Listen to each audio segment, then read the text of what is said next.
참 예수님, 네, 한 주간 동안 잘 지내셨습니까? 네, 오늘은 대림 제3주일이면서 자선주일입니다.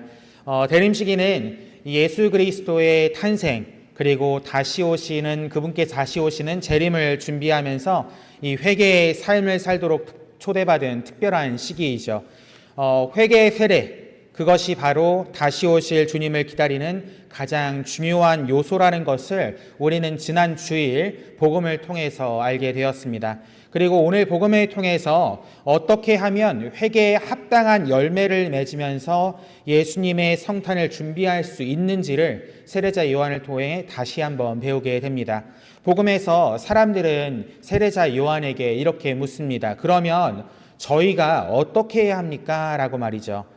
세례자 요한은 단순하면서도 분명한 답을 그들에게 전해줍니다. 일반적인 군중들에게는 자신이 가진 옷과 먹을 것을 가지지 못한 이들과 나누라고 합니다. 그리고 세금을 걷고 있었던 세리들에게는 국가에서 지정된 세금 이외에 자신의 사리사욕을 채우는 것을 멈추라고 이야기합니다. 그리고 군사들에게는 그들이 힘과 권력이 있다고 해서 자신들이 원하는 것을 사람들에게 강요하여 빼앗지 말라고 이야기를 하죠. 이것을 간단하게 두 가지로 요약을 하면 바로 나눔을 통한 이웃 사랑을 실천해야 한다라는 것이 첫 번째이고, 두 번째는 자기가 가지고 있는 직업 특성 안에서 정의롭게 살아야 한다라는 말로 요약할 수 있을 겁니다. 그리고 세례자 요한의 이 가르침은 당대 사람들의 삶과 굉장히 밀접하게 연결되어 있었고, 또 각자 위치에서 실천 가능한 구체적인 행동을 요구했다는 점을 우리들은 기억해야 합니다. 2000년이 지난 지금 우리의 삶의 모습은 당시 세례자 요한에게 다가갔던 군중들, 세리, 그리고 군인들의 모습과는 조금은 다르겠지요. 하지만 그렇기 때문에 우리는 현대사회에서 다양한 직업과 역할 속에서 살아가고 있습니다. 그러나 요한이 강조한 이 핵심 메시지, 즉 우리 삶 안에서 정의롭고 또 이웃을 향한 사랑을 실천하라는 요구, 이 두 가지는 오늘날 우리들에게도 여전히 유효하다고 할 수가 있습니다. 요한은 회개란 것은 단순하게 죄를 뉘우치는 마음의 변화에서 그치지 않고 우리 행동과 삶의 방식을 바꾸는 구체적인 열매로 이어져야 한다라는 것을 우리들에게 다시 한번 이야기하고 있습니다. 오늘날 우리의 삶에서 회개에 합당한 열매를 맺는 방법은 무엇일까를 잘 한번 생각해 보았으면 좋겠습니다.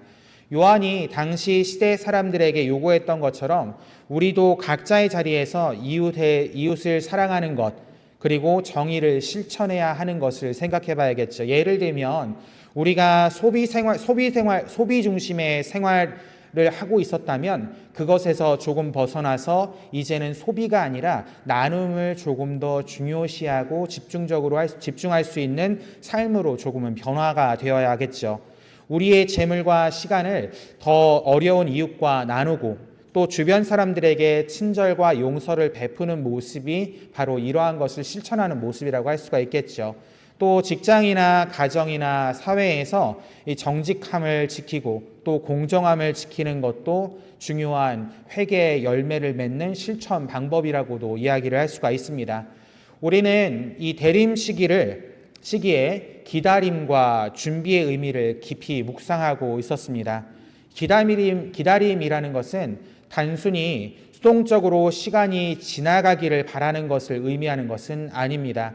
주님의 성탄 또 주님의 재림을 준비하는 이 기다림이라는 것은 적극적으로 우리의 마음을 정돈하고 또 하느님의 뜻에 맞게 우리의 삶을 변화시키는 행동으로 이루어져야 합니다.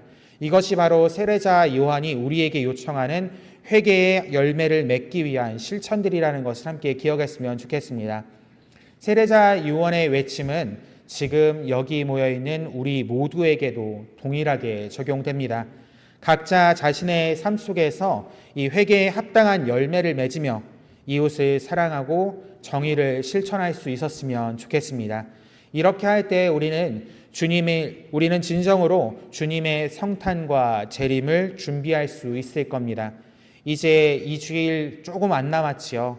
2주일 조금 안 남은 이 대림 시기를 통해 우리 모두가 주님의 길을 곧게 하고 또 그분의 평화와 사랑을 이 세상에 드러내는 산 증인이 되기를 기도하면서 오늘 미사 정성껏 봉헌했으면 좋겠습니다.